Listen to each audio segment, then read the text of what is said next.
οίκης των εορταζόντων και εορταζουσών την Αγίαν εορτήν ταύτην, εν της οίκης των κατοικούντων, εν τη ενορία και κόμη ταύτην, εν της οίκης των πενήτων,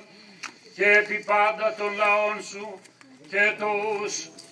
ευσεβούς χριστιανούς αγίασον,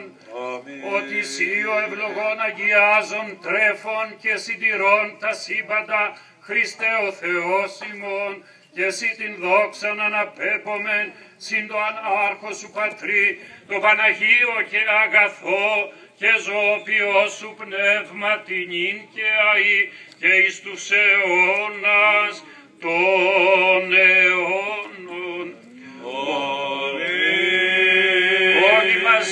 Όλοι μαζί, πλούσιοι